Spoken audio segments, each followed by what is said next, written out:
ఇంతమందికి ఒక సత్కర్మని, ఏంటా సత్కర్మ అంటే ధ్యానం. ధ్యానాన్ని అందించాలి, అందరూ బాగుండాలి, అందరిలో నేనుండాలి అన్న కాన్సెప్ట్తో ఇలా పిరమిడ్ మాస్టర్స్ మీ యొక్క సమాజ సేవ, సమాజ ఉద్ధరణకి చేస్తూ ఉన్నారు. సో మీ గురువులందరినీ ఒకసారి మనస్ఫూర్తిగా అఖండ మండలాకారం వ్యాప్తం ఏన చరాచరం తత్పదం దర్శితం ఏన తస్మై శ్రీ గురవే నమః. అజ్ఞానతిమిరాంధస్య జ్ఞానాం జనచలాకయా చక్షురం మీలితం యేన తస్మై శ్రీ గురవే నమః అంటూ గురువుల పాదాలకి నమస్కరిస్తూ మరి ఈనాటి నా ఈ అవకాశాన్ని సద్వినియోగపరుచుకుంటాను. ముందుగా ఇక్కడికి విచ్చేసినటువంటి ఆత్మ బంధువులకి అందరికీ కూడా శిరస్సు వంచి నమస్సుమాంజలి. మరి భగవద్గీత ఎందుకమ్మా మరి ప్రొఫెసర్గా జీవితాన్ని కొనసాగిస్తూ భగవద్గీతను పట్టుకున్నావు అంటే, ఆ జ్ఞానం భుక్తికి ఉపయోగపడింది. కేవలం భుక్తితోనే మనం జీవితాన్ని ఉద్ధరణ చేసుకోలేం. నేను ఇక్కడికి వచ్చినప్పటి నుంచి 2 పిరమిడ్ మాస్టర్స్ స్పీచ్ విన్నాను.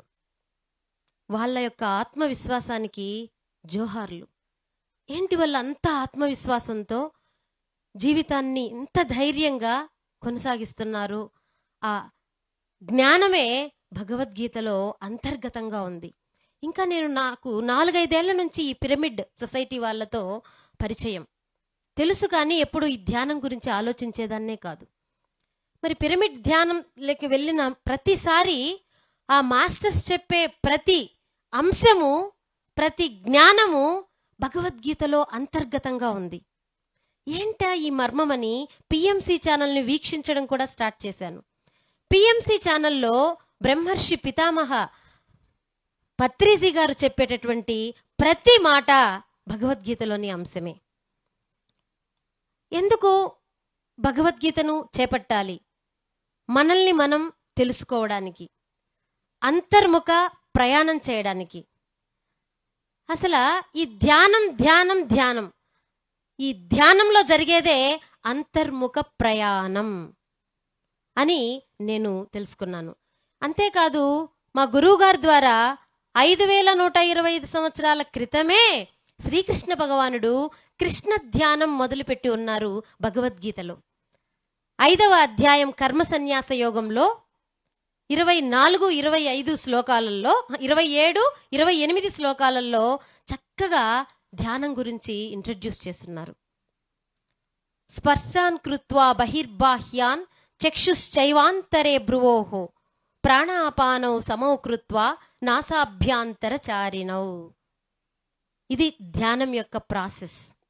ఎవరైతే స్పర్శాన్ కృత్వా బహిర్బాహ్యాన్, ప్రపంచంలో చూసినవి చూసినట్లుగా మనకి అనుభవానికి వచ్చినటువంటి సంతోషాలైతేనేమి, దుఃఖాలైతేనేమి, ఆలోచనలైతేనేమి, కర్మ ఫలితాలైతేనేమి, అన్నింటినీ అలా చూస్తూ స్పర్శాన్ కృత్వా బహిర్బాహ్యాన్ ధ్యానంలో వదిలిపెట్టేయమంటాడు. మన అంతర్గత చిత్తంలో నుంచి వదిలిపెట్టేయమని చెప్తాడు. వదిలిపెట్టేసి చక్షుశ్చైవాంతరే భ్రువోః, చక్షువు, ఇక్కడ 2 కనుబొమల మధ్య చక్షువు ఉందండి మనకి, జ్ఞాన చక్షువు అంటారు. దాన్ని పట్టించుకోవడంలే మనం. సార్ చెప్పినట్టు ఈ ఉపాధికే ఇంపార్టెన్స్ ఇస్తున్నాం. అంతర్గతంగా ఉండే ఆత్మశక్తిని గుర్తించలేకపోతున్నాం. ఆ ఆత్మకి ఇది కేవలం స్థావరం మాత్రమే. ఈ సుష్మా అనే ఈ కలేబరం ఇది అశాశ్వతం. శాశ్వతమైనది లోపల పరమాత్ముని అంశ, అంతర్గతంగా జ్ఞాన చైతన్య అంశ ఒకటి ఉంది అనే సంగతి భగవద్గీత పట్టిన తర్వాతే తెలిసింది. అది ఎటువంటిది? శాశ్వతమైనది. అన్నింటికంటే అద్భుతమైనటువంటి శక్తివంతమైనది. నయనం చిందంతి శస్త్రాని నయనం దహతి పావకః నచైనం క్లేదయంత్యాపో నశోషయతి మారుతః. పంచభూతాలే ఏమీ చేయలేనటువంటి అద్భుతమైన శక్తి ఆత్మరూపంలో మనలో ఉంది. మమైవాంసో జీవలోకే జీవభూతః సనాతనః దేహినోస్మిన్ యదా దేహే దేహేస్మిన్ పురుషః పరః యచ్చాపి సర్వభూతానాం బీజం తదహమర్జున. ఇలా ఎన్ని చోట్ల చెప్పున్నారు తెలుసా కృష్ణ భగవానుడు. మనలో అంతర్గతంగా అనంత జ్ఞాన చైతన్యంసైన పరమాత్మ శక్తి ఆత్మరూపంలో ఉంది అని. మరి దాన్ని సాక్షిభూతంగా కేవలం చేసుకుని మనకు సంభవించే ఆలోచనలు, కర్మలు, ఫలితాలు అన్నింటినీ చూస్తూ ధ్యానంలో వదిలిపెట్టేయండి అని చెప్పాడు కృష్ణ భగవానుడు. స్పర్శాన్ కృత్వా బహిర్బాహ్యాన్ చక్షుశ్చైవాంతరే భ్రువో. ఇలా చేస్తే నీ జ్ఞాన చక్షు ఉందే అది వికసిస్తుంది అని అర్థవంతంగా చెప్పున్నాడు. కానీ పత్రిజీ గారు దాన్ని ఎంత సరళతరంగా ఈ కలియుగానికి శ్వాస మీద ధ్యాస. ఇందాక గురువులు చెప్తున్నారు సింపుల్ గా, కూర్చోవయ్యా నువ్వు ముందు, కూర్చోబెట్టండి అతన్ని అని. ఎంత బాగుందో ఆ మాట వింటుంటే కదా. ఈ ప్రపంచంలో ప్రపంచాన్ని వదిలి నిన్ను నువ్వు తెలుసుకోవడానికి, నిన్ను నువ్వు ఉద్ధరించుకోవడానికి శ్వాస మీద ధ్యాస. ఏందబ్బా శ్వాస మీద ధ్యాస పెట్టి గమ్ముగా 2 గంటలు 3 గంటలు కూర్చుంటున్నారు ఈ పిరమిడ్డోళ్ళు. కృష్ణ భగవానుడేమో చక్కగా ఆలోచనల ప్రవాహాన్ని గమనిస్తూ చక్షుశ్చైవాంతరే భ్రువోహో, భ్రూమధ్యం నందున్న చక్షువు మీద దృష్టి పెట్టండి అన్నారు అని నాకొక ఆలోచన రేకెత్తింది. గురువు పాదాల ముందు పెట్టాను, దాన్ని తీర్చుకున్నాను కూడా. ఏమీ లేదు, అక్కడ చక్షువు మీద మనం ధ్యాస పెట్టి ఆలోచనలని అలా వదిలివేస్తూ సాక్షిభూతంగా గమనిస్తూ ఏ ఆలోచనని సృష్టించుకోకుండా, ఏ ఆలోచనని వద్దు అనుకోకుండా, ఎక్కడ ఆగకుండా ఉంటే ఏమవుతుందో తెలుసా ధ్యానంలో? చిత్తానికి ఉన్నటువంటి మలినాలన్నీ కరిగిపోతున్నాయి. మనం తెచ్చుకున్నటువంటి సంచిత కర్మలు కూడా కరిగిపోతున్నాయి. ఇలా నీకు రోజు కర్మలు మలినము తొలగిపోతూ ఉంటే అది రోజు రోజు శుద్ధ అహంలాగా తయారవుతుంది. ఎందుకు శుద్ధ అహం చేసుకోవాలి ధ్యానంలో అంటారేమో. జన్మ తీసుకున్నాము అంటే కొన్ని కర్మలతో వచ్చాం. ఇందాక సార్ చెప్పారు, ఏ పాపం చేసి ఏ కర్మ చేశానో ఇప్పుడు నాకు ఈ స్థితి. మన కర్మలే మన జన్మలు. నీలో ఉన్న ఆత్మ, నాలో ఉన్న ఆత్మ చేసుకున్నటువంటి కర్మల ఫలితమే ఈ స్థితి, ఈ జన్మ, ఈ గతి, ఈ భర్త, ఈ భార్య, ఈ బిడ్డలు. అవునంటారా కాదంటారా? మరి ఇప్పటికైనా ఆ కర్మలు కరిగించుకోరా? ఆ మూటని మళ్ళీ మోసుకెళ్దామా? ఆ కర్మలు కరగాలంటే ఏకైక మార్గం ధ్యానం. ఆ ధ్యానం ద్వారానే మనం తెచ్చుకున్నటువంటి వాసనలను కరిగించుకుంటూ జీవితాన్ని ఉన్నతంగా, పూల పాన్పు మీద అలా వెళుతుందా జీవితం, ఎలా ఇది ఆ స్థితి, మానసిక స్థితి. ఇంకొకటి శ్వాస మీద ధ్యాస, శ్వాస మీద ధ్యాస. సైన్స్ పరంగా ఏం జరుగుతుంది అంటే అక్కడ శ్వాసని గమనిస్తూ ప్రపంచాన్ని వదిలేసి హాయిగా కళ్ళు మూసుకొని కూర్చోవడం ద్వారా మనం శ్వాస తీసుకున్నప్పుడల్లా ప్రాణవాయువును తీసుకుంటున్నాం. యాక్చువల్లీ ఇలా మాట్లాడుతున్నప్పుడు కూడా మనకి శ్వాస నిశ్వాసాలు జరుగుతున్నాయి, నిద్రపోయేటప్పుడు కూడా జరుగుతున్నాయి. మరి అదే పనిగా ధ్యానం ఎందుకు చేసి శ్వాస నిశ్వాసాలు తీసుకోవాలి అంటే అక్కడ నువ్వు తీసుకున్న ప్రాణవాయువు కాలం గడిచే కొద్దీ శరీరంలో ఉండే అన్ని ప్రాంతాలకి ప్రసరణ గావించబడుతుంది, అన్నింటినీ స్పృశించేసి వస్తుంది. అదే మనం నిద్ర లేచింది మొదలు పడుకునేంత వరకు ప్రపంచంలోనే పరుగులు తీసుకుంటూ ఉంటే ప్రాణవాయువు బయటే వస్తూ ఉంటుంది, పోతూ ఉంటుంది, వస్తూ ఉంటుంది, పోతూ ఉంటుంది. మరి అంతర్గతంగా అంతర్ముఖంగా ఉండే ఆ శుద్ధి ఎవరు చేస్తారు? ఆ ధ్యానంలో ఈ ప్రాణవాయువు మొత్తం మానసికంగా ఒక్కొక్క ధ్యానులు ఎప్పుడు చూసినా మైక్ పట్టుకొని ఎక్స్పీరియన్సెస్ చెప్తూ ఉంటారు. ఇదిగోండి నా ప్రీవియస్ ఇది, నా ప్రజెంట్ ఇది, బికాస్ ఆఫ్ మెడిటేషన్. ఏంటిది మాయ? మామూలుగా ఇప్పుడు కామన్ వ్యక్తిని సమాజంలో తీసుకొని వచ్చి చెప్తే బాగా చెప్పొచ్చావులే అంటారు ఒకే మాట. అవునా కాదా? అవునా కాదా? ధ్యానం ఎన్ని మార్చేస్తుందంటే కళ్ళు మూసుకొని కూర్చుంటే అంతెందుకండి. ఆ చాలా ఉన్నారు కదా, నాగిరెడ్డి సార్ తెలుసా? నాగిరెడ్డి సార్ వాళ్ళ మిస్సెస్కి, నాగిరెడ్డి సార్ తెలుసా సార్? మానస సరోవరం నాగిరెడ్డి గారే కదా, రామిరెడ్డి గారు. ఆయన మమ్మల్ని ఒకరోజు పిలిచారు, వెళ్ళాము. అక్కడ వెళ్తే వాళ్ళ మిస్సెస్ చెప్తున్నారు, మోకాళ్ళ నొప్పులట, అసలు కాళ్ళు తీసి కాళ్ళు పక్కన పెట్టేది, వంట చేయడం కానీ కుర్చీలోనే అన్నీ జరిగిపోతూ ఉండేవట, మెట్టు కూడా దిగలేని పరిస్థితి అట. అప్పుడు పత్రిజీ మహర్షి వాళ్ళ జీవితంలోకి ఎంటర్ అవ్వడం, ధ్యానం చేయడం, కంటిన్యూస్గా ధ్యానం చేయడం ద్వారా ఈరోజు ఆవిడ 100 మంది వస్తే 100 మందికి ఒంటి చేత్తో వండి పెట్టేస్తున్నారు అని వాళ్ళు చెబుతుంటే ఇలా చాలా విన్నాను నేను. ఏం జరుగుతుంది అక్కడ ధ్యానంలో అంటే ఏమీ లేదండి, మన లోపల ఉండేటువంటి ఆ వ్యాకులతలని, ఆ ఇంబ్యాలెన్సెస్ని ఆ శ్వాస మీద ధ్యాస పెట్టి నువ్వు ప్రాణవాయువుని తీసుకుంటూ ఉంటే అవి రోజు రోజుకి అన్నింటినీ ఉత్తేజం చేస్తున్నాయి. అలా చేయడానికి ఎస్పెషల్లీ ఈ పిరమిడ్ వాళ్ళు ఇంతటి ప్రపంచానికి దూరంగా కొండలలో వ్యాలీ, ప్రకృతి వ్యాలీ అంటూ మనకి 10 రోజులు ఇంతటి సదవకాశాన్ని కల్పించారు. మరి ఈ 10 రోజులు ఎవరైతే ఇక్కడ జరిగే, నేను చెప్తున్నాను, ఇక్కడ జరిగే ఈ ప్రోగ్రాంని చక్కగా జ్ఞానం అందిస్తున్నారు, ధ్యానాన్ని ఇస్తున్నారు, ఈ రెండింటిని వినియోగించుకుంటారో ఇక్కడి నుంచి ప్రపంచంలోకి బయటికి మనం సంపూర్ణంగా వెళ్తాం. నేనైతే పరమాత్ముడిని ఈరోజు అదే ప్రేయర్ చేశా, స్వామి ఇలా వీళ్ళు పెట్టే ఈ 10 రోజుల్ని నేను స్వీకరించగలిగే స్థితిని నాకు కల్పించు. 10 రోజులు సేవ కాదు, వినడం కాదు, జ్ఞానం కాదు, ధ్యానం కాదు, అన్నింటినీ సద్వినియోగం చేసుకోవాలి, పరిపూర్ణ మానవుడిగా జీవించాలి. అప్పుడే శ్రీకృష్ణ పరమాత్ముడు చెప్తాడు, ప్రతి ఒక్కరూ ఆనందంగా బతకచ్చు, సంపూర్ణ ఆరోగ్యంతో బతకచ్చు, సంపూర్ణ ఆయుష్ను కూడా అనుభవించవచ్చు. మరి దీంట్లో నేను సార్ అన్నట్టు స్టేజీల మీద చెప్పేది కాదు భగవద్గీత.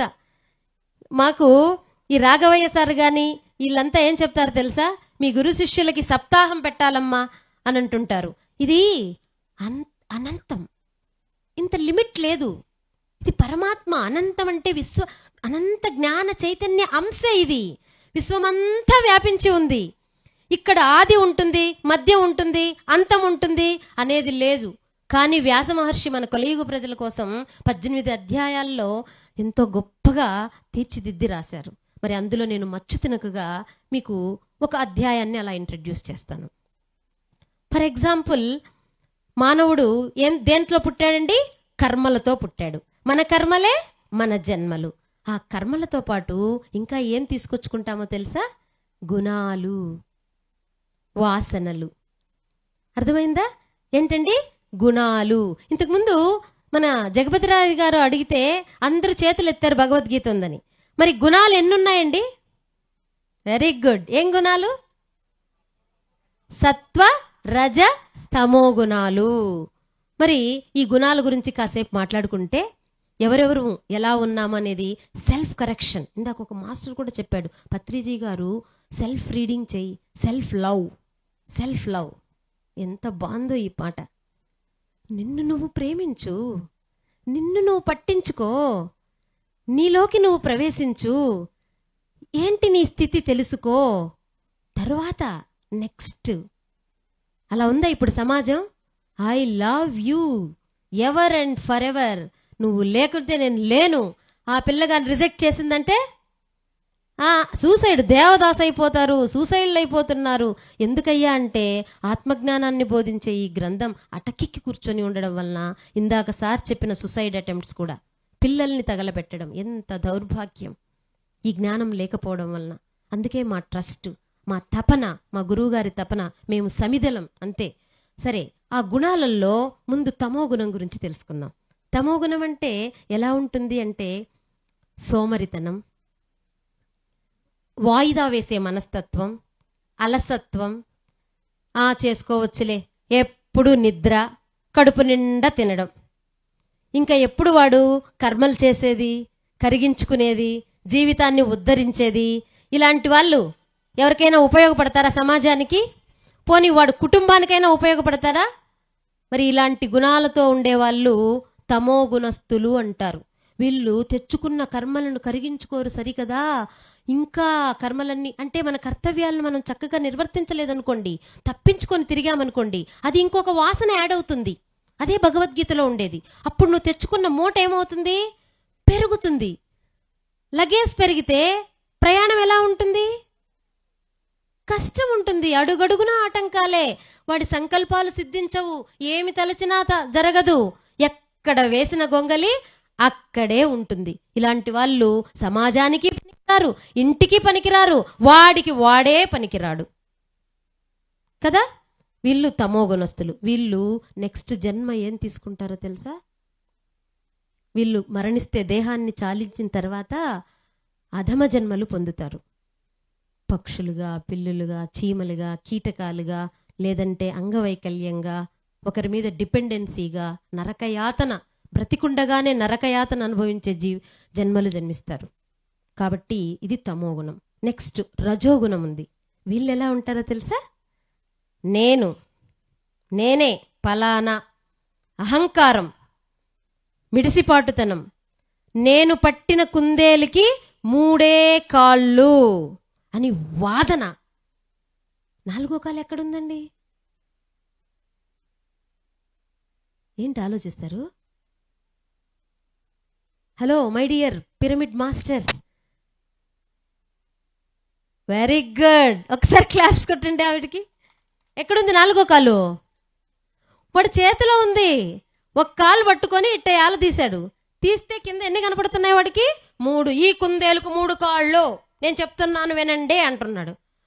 ఒరేయ్, నీ చేతిలో ఒక కాలు ఉందిరా అని ఆమెలాగా చెప్పపోతే, నేను చెప్పేది కరెక్ట్, నేనే కరెక్ట్ ఉంటుందా సమాజంలో? ఇలాంటి గుణాలు, నాదే కరెక్ట్, నేనే కరెక్ట్ అని ఎప్పుడు వాదనకు తిరుగుతూ ఉంటారు. అంతేకాదు వీళ్ళు కోపిష్ఠులు కూడా. ఉద్రేకం, ఆవేశం. రజోగుణం అంటేనే ఆవేశం, అహంకారంతో ఆవేశం వస్తుంది. అయితే వీళ్ళు అప్పుడప్పుడు ఆవేశంతో అయినా సరే పట్టుదలగా తాము అనుకున్నది సాధిస్తూ ఉంటారు ఎలాగైనా. మరి వీళ్ళు మన సమాజానికి అవసరం అంటారా? మన స్వాతంత్ర్య సమరయోధుల్లో రజోగుణస్తులు కూడా చాలా మంది ఉన్నారు. అవసరమేనా? సరే, మీ మాట యాక్సెప్ట్ చేస్తాను. మరి కుటుంబానికి అవసరమా? కుటుంబంలో కూడా ఈ రజోగుణం విజయం సాధిస్తుందా? కుటుంబ సభ్యుల మధ్య సాధిస్తాడా? అంటే అన్నీ వంచి భార్యని లొంగ తీసుకోవడము, బిడ్డలు చెప్పినట్టే వినడము, ఇలా చేస్తాడా? ఓకే, రజోగుణం అది. వీళ్ళు మళ్ళీ జన్మ తీసుకున్నప్పుడు ఎలా ఉంటుందంటే కర్మలను కరిగించుకోవట్లే. నేను, నాది, నేనే అని ప్రతి కర్మను ఆపాదించుకుంటున్నాడు. ఇందాక వంశీకృష్ణ గారు చెప్పారు. ఆయన శ్లోకాలు చెప్పకుండా సరళంగా చెప్పారు. నేను ఆ సరళత్వానికి శ్లోకాన్ని ఇస్తాను. కర్మణ్యేవాధికారస్తే మా ఫలేషు కదాచన మా కర్మ ఫల హేతుర్భూః మా తే సంగోస్త్వ కర్మణి. కర్మ చేయటం ఏందే నీకు అధికారం కలదు, దాని ఫలితం మీద ఏమాత్రం లేదు. అట్లని కర్మలు చేయుట మానరాదు. యాక్సెప్ట్ చేస్తారా మీరు? ఓన్లీ కర్మలు చేసి దాని ఫలితాన్ని యాక్సెప్ట్ చేయరు, దాని ఫలితాన్ని ఎక్స్పెక్ట్ చేయరు, చేయరా? చేస్తారా? కర్మ ఫలితాలను ఎక్స్పెక్ట్ చేస్తారు. చెయ్యొద్దంటున్నాడే మరి కృష్ణుడు 2వ అధ్యాయంలో.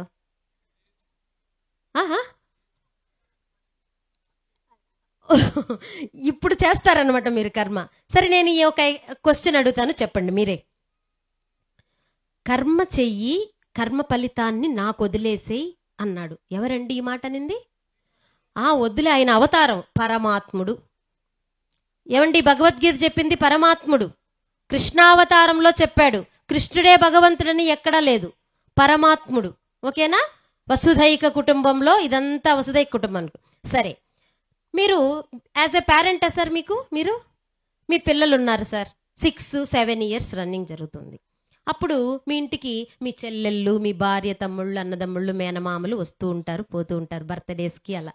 వచ్చినప్పుడు ఏదో పాకెట్ మనీ, వీడు కిడ్డీ బ్యాంక్ పెట్టుకొని ఉంటారు పిల్లలు జనరల్గా. వాళ్ళ అత్తయ్య, ఇదిగోరా ఈ 1000 రూపీస్ ఇస్తున్నాను, నువ్వు కిడ్డీ బ్యాంక్లో దాచిపెట్టుకో అని చెప్పి ఇస్తారు. వెంటనే వాడేం చేస్తాడు, పిల్లలు ఏం చేస్తారు ఆ డబ్బుల్ని తీసుకెళ్ళి, వెరీ గుడ్, నా దారిలో ఉన్నారు సార్ మీరు, వెంటనే పేరెంట్స్కి ఇస్తారు, మమ్మీకి ఇస్తారు ఎక్కువ. మమ్మీ నువ్వు దాచిపెట్టు, మా అత్త 1000 ఇచ్చింది, మా పిన్ని ఒక 1000 ఇచ్చింది అని అంతా. మమ్మీ ఏం చేస్తుంది అప్పుడు, అరే ఇది వీడికి బాగా ఫ్రీగా వాళ్ళ అత్త దగ్గర నుంచి వచ్చింది, ఇది వీడికి కరెక్ట్గా ఉపయోగపడే విధంగా దీన్ని నేను వాడాలి అని కిడ్డీ బ్యాంక్లో దాచిపెట్టి పెడుతుంది. అంత ఒక 5000 10,000 అలా అయినాక కరెక్ట్గా వాడికి ఏదైతే ఉపయోగపడుతుందో దాన్ని ఆ అవసరానికి కొని ఇస్తుంది. అవునా? ఆ బిడ్డ తల్లిదండ్రులు కాబట్టి. భగవంతుడు కూడా అదే సార్ చెప్పేది. అర్థమైందా మీకు? నువ్వు కర్మలు చెయ్యయ్యా, ఇప్పుడు ఈయన ఎంత సత్కర్మ చేస్తున్నాడు, నాకు మీరందరూ ఏమిస్తారు అని ఎక్స్పెక్ట్ చేస్తే అక్కడే ఉంటుంది. ఇదంతా ఎవరికి సమర్పణ చేస్తాడు ఆయన? పరమాత్మకి. ఈ ఫలితం అంతా ఆయన పెడతాడు కిడ్డీ బ్యాంక్లో. ఎప్పుడు ఇస్తాడు? నీకు ఎప్పుడు అవసరమైతే అప్పుడు ఇస్తాడు. ఎందుకంటే మనందరికీ పితామహుడు ఎవరు? అహం బీజ ప్రధ పితాహ అన్నాడు. సర్వయోనిషు కౌంతేయ మూర్తయ సంభవంతి యాః తాసాం బ్రహ్మ మహద్యోనిః అహం బీజ ప్రదః పితాః. మనందరికీ పితామహుడు ఆయన. ఈ ప్రకృతి అనే మహాద్యోనిలో బీజం వేసినటువంటి తండ్రి. ఆయనకు వేసేసే, ఆయనకి ఇచ్చేసే. ఇవ్వవా మీ తల్లిదండ్రులకి? నువ్వు పెట్టుకుంటావా? నువ్వు పెట్టుకుంటే, పిల్లాడు దాచిపెట్టుకుంటే ఏమవుతుంది? వాడు ఏది చూస్తే అది కొనేస్తాడు, అనవసరంగా ఖర్చు చేసేస్తాడు. మరి నీ కర్మ ఫలితం అనవసరం అవడం ఆశిస్తావా? అవసరానికి ఉపయోగపడాలనా? చెప్పాలి గట్టిగా. కాబట్టి గీతా ప్రియులారా, ఆత్మబంధువులారా, పిరమిడ్ ధ్యానులారా, మాస్టర్స్ లారా, ఏ కర్మ చేసినా నిష్కామంగా చెయ్యండి. ఫలితాన్ని అస్సలు ఆశించొద్దు.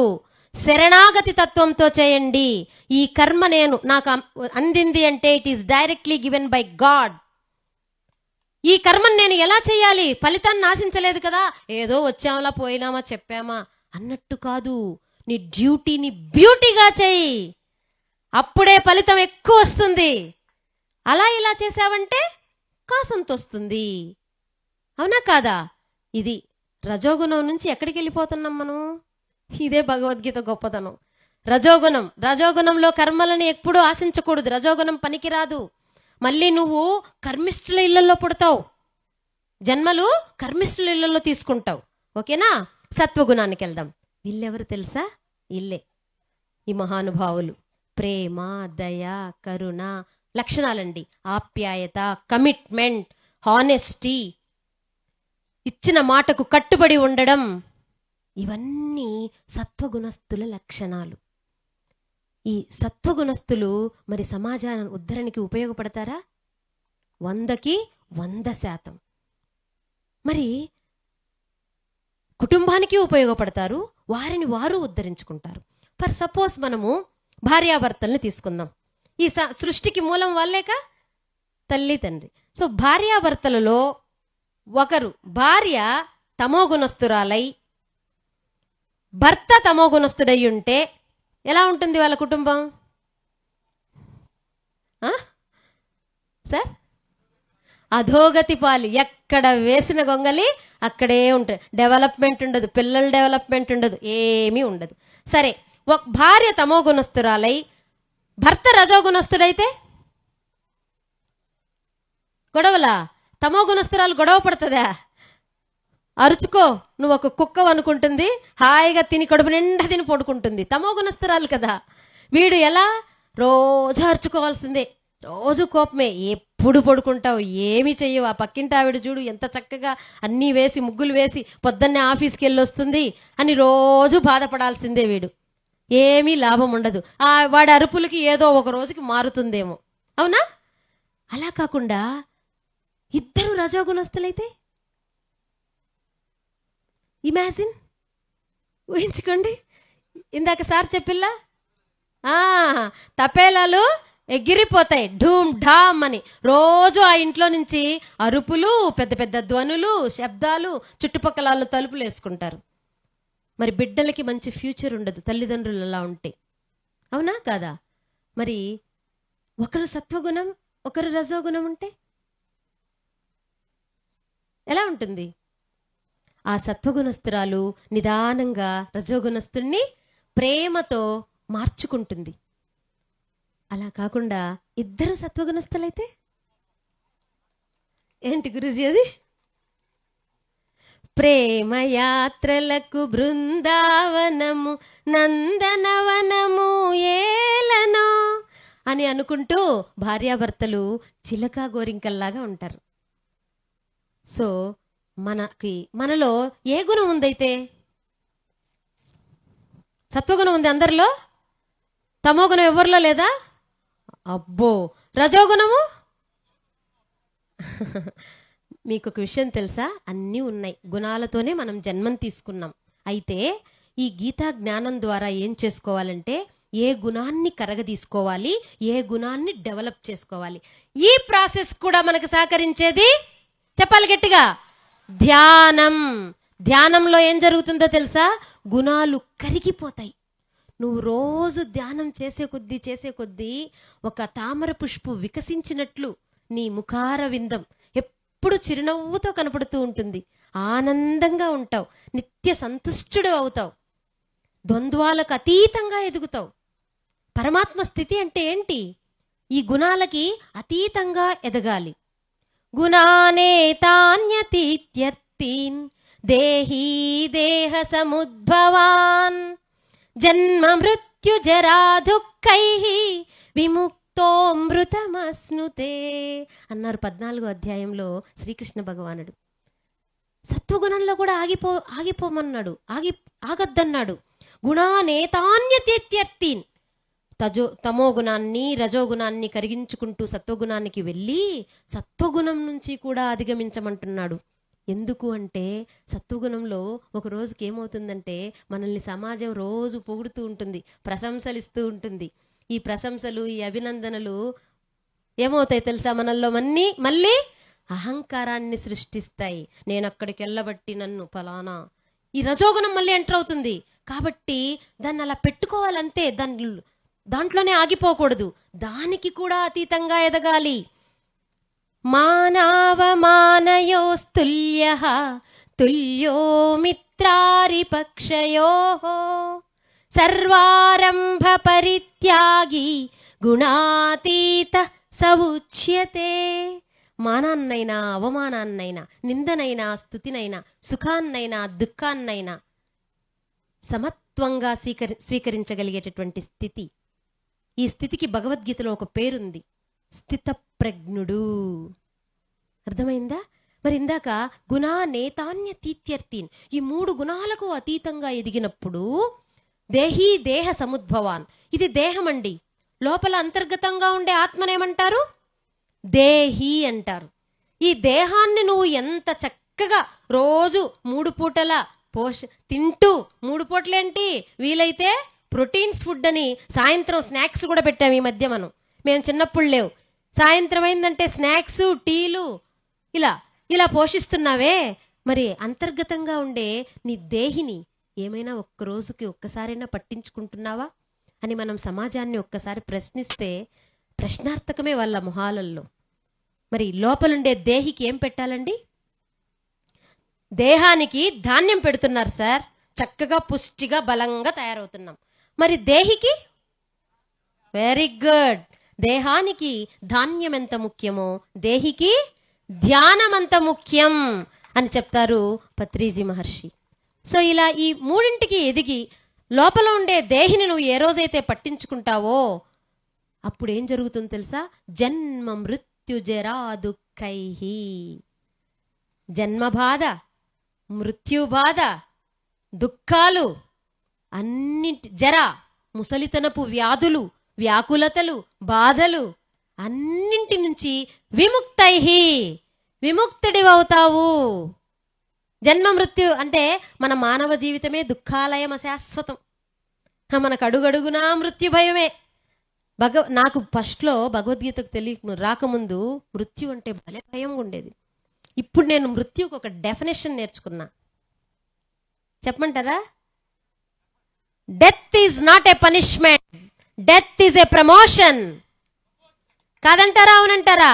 ఈ జన్మలో నేను నా ఆత్మని ఉద్ధరించుకునే ఇలాంటి సత్కర్మలు చేసుకుంటూ గురు పాదాలను పట్టుకుని ఆత్మ జ్ఞానాన్ని అనుష్ఠానం చేస్తూ ఉంటే నాకు డెత్ పనిష్మెంట్ ఎందుకు అవుతుంది? Any time I welcome. Promotion అవుతుంది. నా కర్మలు కరిగించుకొని ఒక మంచి ఉన్నతమైనటువంటి జన్మ మనకి లభిస్తుంది. మరి ఇంతటి ఆత్మవిశ్వాసం నేను అసలు చెప్పింది ఆవగింజలో 0.001 ఇప్పటి వరకు మనం చెప్పుకుంది. కానీ ప్రతి అంశము మనకు ఉపయోగపడేదా కాదా అండి? మన పిల్లలకు ఉపయోగపడదా? అందుకేనండి మా పూజ్యనీయులు బ్రహ్మర్షి నిత్య అగ్నిహోత్రులు శ్రీమాన్ షేక్ నజీర్ బాషా గురూజీ గారు నెల్లూరు నగరంలో జన్మించి ఆ గడ్డను తరింపచేశారు. మీరు నమ్మండి, నమ్మకపోండి. ఏం చేస్తున్నారు తెలుసా ఆయన? నేనైతే ఆయన్ను మతం పెట్టి పిలవను. రాజుగారు చెప్పినట్లు మతాలకి అతీతంగా ఎదగాలి. అదే మానవత్వం, అదే భారతీయ తత్వం. ఆయన సాక్షాత్ పరమాత్మ స్వరూపులు. గీతా వైభవ ట్రస్ట్ భగవద్గీతకు వైభవం తీసుకురావాలి. ఖురాన్ చదివాడారట, బైబిల్ చదివారట. మరి అవి ఖురాన్ ఎప్పుడొచ్చింది? ఈ మధ్య కాలం, అవునా కాదా? 1400 సంవత్సరాలు. బైబిల్ ఎప్పుడొచ్చింది? క్రిస్తశకం 2025-26 సంవత్సరాలు.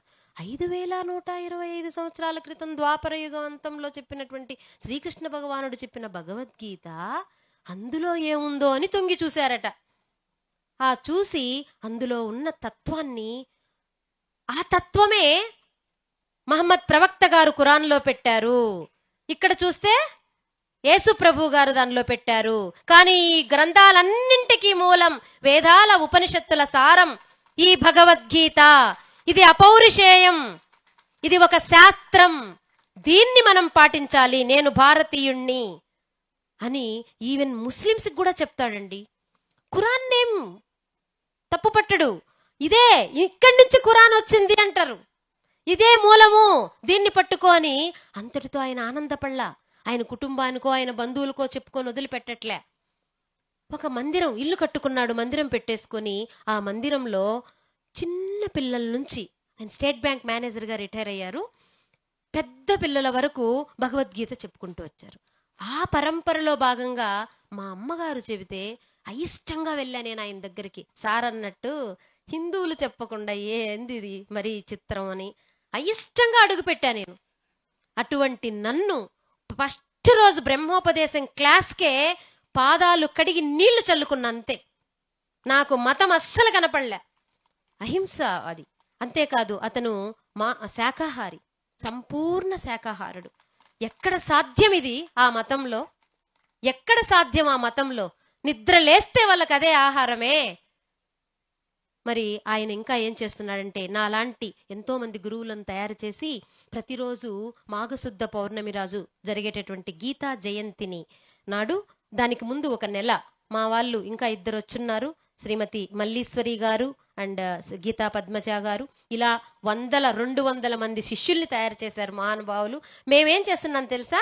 మీరు సొసైటీలోకి ధ్యానాన్ని తీసుకెళ్తున్నారు, మేము ఈ ఇందులోని ముఖ్యాంశాలను పాఠ్యాంశాలుగా చేర్చాలి అని రాజకీయ నాయకులకు అందరికీ మెమెంటోస్ ఇచ్చాము. తర్వాత స్కూల్స్ కి వెళ్ళి ఉచితంగా 40 శ్లోకాలు చెబుతున్నాం, గీతా చాలీసా అని పిల్లలకి. ఎందుకంటే నేను 40 ఏళ్ల వయసులో నేర్చుకున్నా. అంతకు ముందు సుష్మా ఏం తెలుసా? ఎప్పుడూ అసంతృప్తి. నేనేంది మిడిల్ క్లాస్లో పుట్టాను, నాకు అవి కావాలి, ఇవి కావాలి, అక్కడికి వెళ్ళాలి, ఇక్కడికి వెళ్ళాలి, గవర్నమెంట్ స్కూల్లో చదివిస్తున్నారు, ఇంగ్లీష్ మీడియం స్కూల్లో అంతా అసంపూర్తే. బాగా చూసుకుంటారు, ప్రేమ ఉంది, కానీ నా జన్మకి ఏదో క్వశ్చన్ మార్క్ ఎప్పుడు. నేనేంటి వాళ్ళేంటి, నేనేంటి వాళ్ళు, ఎందుకు ఈ డిఫరెన్స్? నేను కూడా వాళ్ళలాగా పుట్టచ్చు కదా, ఇంకాస్త హైట్గా కూడా పుట్టచ్చు కదా. ఇది భలే నన్ను చంపేస్తుంటుంది. దీన్ని మెయింటైన్ చేయలేక హీల్స్ ఎన్ని వేస్తుంటాను అనమాట. ఈ క్వశ్చన్స్ అన్నింటికి సమాధానం మా గురువు గారి దగ్గర తెలిసింది. అదే నాకు చిన్నప్పుడు తెలిసింటే నా జీవితం అంతా ఎంత ఆనందంగా ఉండేది. ఇంకా నాకు ఈ టెన్షన్ లైఫ్ లో, నారాయణ ఇంజనీరింగ్ కాలేజ్ లో మనం పనిచేసింది టెన్షన్ కి చిరునామా అన్నమాట. థైరాయిడ్, షుగరు అన్ని బార్డర్లోకి వచ్చేస్తున్నాయి. అయితే అపారమైన భక్తురాలనమాట. ఆ భక్తి, ఆ కృష్ణ పరమాత్ముడు ఈ మహానుభావుడి దగ్గర చేర్చి ఈరోజు సంపూర్ణ ఆరోగ్యవంతురాల్లాగా రోజుకు 3 పూటల ధ్యానాన్ని ఆచరిస్తూ మీలాంటి గొప్ప ఆత్మబంధువుల్ని, ధ్యానుల మాస్టర్స్ ని కలుస్తూ ఆనందంగా ఈ జ్ఞానాన్ని పెంచుకుంటూ పంచుకుంటూ జీవితం కొనసాగుతుందంటే మీరు నమ్మండి, నమ్మకపోండి, అంతటి ఆనందాన్ని ఇచ్చింది. అందుకే పిల్లలకి నేను ఆ తపన పడ్డాను. గురూజీ అడిగాం, గురూజీ మేము ఇప్పుడు తెలుసుకున్నాం గురూజీ, పిల్లలకి అవునమ్మా నా తపన కూడా అదే అని చెప్పి స్కూల్స్కి వెళ్ళి హెడ్ మాస్టర్ని అడుగుతున్నాం. Sir 1 month 1 hour per day 1 hour చాలు సార్ మాకు, మేము ఈ 40 శ్లోకాస్. ఇది సార్ చెప్పినట్లు వ్యక్తిత్వ వికాస గ్రంథం, పర్సనాలిటీ డెవలప్మెంట్. ఈ రోజుల్లో ఇంజనీర్లు టాప్ సెలెక్ట్ అయ్యేది మళ్ళీ పక్కన క్లాసెస్కి వెళ్తున్నారు. పర్సనాలిటీ డెవలప్మెంట్ అంట, సైకలాజికల్ స్కిల్స్ అంట. ఈయన పెద్ద గొప్ప సైకియాట్రిస్ట్, మహానుభావుడు, గొప్ప సైకియాట్రిస్ట్. ఇందాక చెప్పారుగా ఎగ్జాంపుల్స్. అంత సైకియాట్రిస్ట్ చెప్పినటువంటి గ్రంథాన్ని అటకెక్కించడం ఏంటి స్థితి అనే మేము ఈ యజ్ఞాన్ని చేస్తున్నాం. మీరు ధ్యాన యజ్ఞం, మేము జ్ఞాన యజ్ఞం. మీరు జ్ఞానం కూడా చేస్తున్నారు అనుకోండి, మేము గీతా జ్ఞాన యజ్ఞం చేస్తున్నాం. ఈ పరంపరలో భగవంతుడు ఇద్దరిది నిష్కామ సేవే, ఇద్దరూ సమాజ ఉద్ధరణకి ఉపయోగపడుతున్నారని దాదాపు 4 ఇయర్స్ నుంచి పిరమిడ్ ధ్యానులతో కలుస్తూ వారి అనుభవాలను తెలుసుకుంటూ పంచుకుంటూ ఇలా సాగిపోతున్నాం. మరి మిమ్మల్ని అందరినీ పొద్దుటి నుంచి కూర్చోబెట్టి ఇది చేస్తున్నాం కదా. ఒక చిన్న పాటతోటి ఆ తదుపరి భోజనానికి వెళ్దాం సార్, మీ అనుమతితోటి. గురుగారిది ఆఫ్టర్ మీల్స్ అన్నారు, ఓకేనా? రెడీనా? భజన పాట పాడదామా వద్దా? చూద్దాం. ఓం శ్రీ గురుభ్యో నమః. మీరు కూడా నేను పాడితే ఎంజాయ్ చేసేది కాదు. ఓం శ్రీ గురుభ్యో నమః. ఓం ఓం ఓం ఓం ఓం ఓమనరా చెప్పాలి. ఓం ఓం ఓం ఓం ఓం ఓమనరా ఓంకారం మే ప్రణవమురా ప్రణవనాదమే బ్రహ్మమురా బ్రహ్మానందమే పొందుమురా ఓం ఓం ఓం ఓమనరా. క్లాప్స్ అందరూ. ఓంకారం మే ప్రణవమురా ప్రణవనాదమే బ్రహ్మమురా బ్రహ్మానందమే పొందుమురా. రామ్ రామ్ రామ్ రామ్ రామ్ రామనరా రామ్ రామ్ రామ్ రామ్ రామ్ రామనరా రామనామమే రక్షణరా రామనామమే రక్షణరా రక్షణయే నీ మోక్షం భౌరా రక్షణయే నీ మోక్షం భౌరా మోక్ష ప్రాప్తినే పొందుమురా మోక్ష ప్రాప్తినే పొందుమురా. ఓం నమః శివాయ ఓం నమః శివాయ ఓం నమః శివాయ. శివ శివ శివ శివ శివ శివయనరా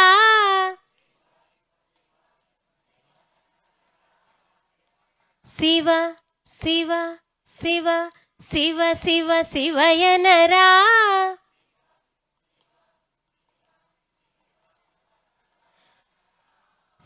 శివకేశవులే ఒకటనరా శివకేశవులే ఒకటనరా శివ పరమేశుని కొలువుమురా శివ పరమేశుని కొలువుమురా కొలచిన వారే ధన్యులురా కొలచిన వారే ధన్యులురా శ్యాం శ్యాం శ్యాం శ్యాం శ్యాం శ్యామనరా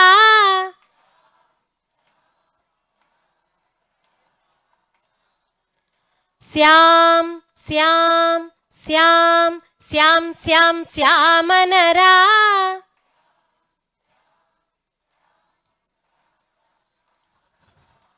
శ్యామ సుందరుడే కృష్ణుడురా శ్యామ సుందరుడే కృష్ణుడురా కృష్ణ ధ్యానం చేయుమురా కృష్ణ ధ్యానం చేయుమురా ధ్యానమే గమ్యము చేర్చునురా ధ్యానమే గమ్యము చేర్చునురా ఓకేనా అందరూ ఒకసారి స్పీడ్గా ఓం ఓం ఓం ఓం ఓమనరా ఓంకారమ్మే ప్రణవమురా ప్రణవనాదమే బ్రహ్మమురా బ్రహ్మానందమే పొందుమురా రామ్ రామ్ రామ్ రామ్ రామనరా రామనామమే రక్షణరా రక్షణయే నీ మోక్షం భౌరా మోక్ష ప్రాప్తినే పొందుమురా శివ శివ శివ శివ శివయనరా శివకేశవులే ఒకటనరా శివ పరమేశుని కొలువుమురా కొలచిన వారే ధన్యులురా శ్యాం శ్యాం శ్యాం శ్యామనరా శ్యామ సుందరుడే కృష్ణుడురా కృష్ణ ధ్యానం చేయుమురా ధ్యానమే గమ్యము చేర్చునురా ఓం నమః శివాయ భోలో బ్రహ్మర్షి పత్రిజీ మహర్షికి సర్వే జనా సుఖినో భవంతు సర్వే సన్మంగళాని సంతు నాకు ఇంతటి అవకాశం ఇచ్చిన పెద్దలందరికీ శిరస్సు వంచి నమస్కారం